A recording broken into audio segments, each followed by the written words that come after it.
जय श्री कृष्ण, जय श्री कृष्ण, जय श्री कृष्ण। जय राधा रानी की जय। जय जय सिया रामचंद्र की जय। जय वैष्णो माता की जय। जय खाटू श्याम की जय। जय श्रीमद् भगवद गीता जय। जय कुरुक्षेत्र সেই মাটির জয়, যেখানে ঠাকুর নিজে এসে অর্জুনের মাধ্যমে সমস্ত মানব জাতিকে তাদের উদ্ধারের জন্য শ্রীমদ্ ভগবদ গীতার জ্ঞান দিয়েছিলেন। আজ আমি শ্রীমদ্ ভগবদ গীতার পঞ্চম অধ্যায় কর্মসন্ন্যাস যোগ শ্লোক 16 পাঠ করছি।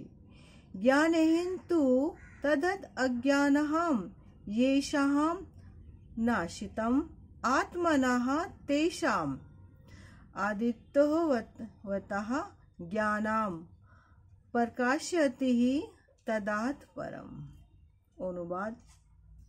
এখানে ঠাকুর বলছেন অর্জুনকে, তার সখাকে, জ্ঞানের প্রভাবে যাদের অজ্ঞান বিনষ্ট হয় তাদের সেই জ্ঞান অপ্রাকৃতিক পরমতত্ত্বকে প্রকাশ করে, ঠিক যেমন সূর্যের উদয় হলে সবকিছু প্রকাশিত মানে আলোকিত হয়ে যায়। অর্থাৎ এখানে শ্রীকৃষ্ণ বলছেন জ্ঞান। জ্ঞান মানে কি? জ্ঞান মানে হচ্ছে সঠিক পথে যাওয়া, আমার স্মরণে আসা, নিজেকে আমার স্মরণে সম্পূর্ণভাবে লুটিয়ে দেওয়া। এই যে জ্ঞানটা, এই জ্ঞানের ফলে তোমাদের মনে যতটা অজ্ঞান আছে, ক্লুশ আছে, সব যেন মিটে যাবে। জয় শ্রীকৃষ্ণ, জয় শ্রীকৃষ্ণ, জয় শ্রীকৃষ্ণ। শ্লোক 17।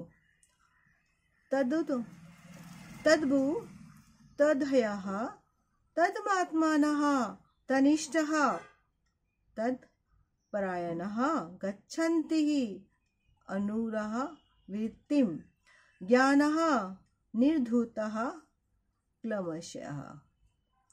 অনুবাদ।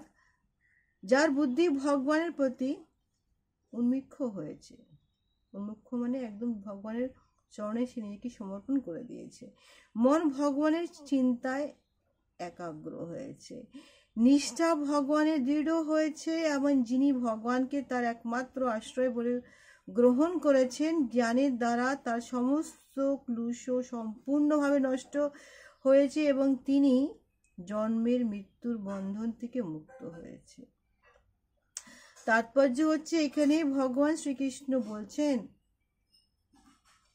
আমি হচ্ছি পরতত্ত্ব, আমাকে উপলব্ধি করাই হচ্ছে সমস্ত জ্ঞান।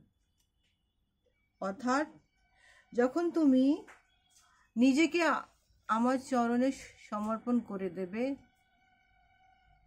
সেই মুহূর্ত থেকে, সেই ক্ষণ থেকে তোমার জ্ঞান উপলব্ধি হওয়া আরম্ভ হবে। কেন? সমস্ত জ্ঞান, সমস্ত বিজ্ঞান সব যে আমি, আর কেউ না। জয় শ্রীকৃষ্ণ, জয় শ্রীকৃষ্ণ, জয় শ্রীকৃষ্ণ।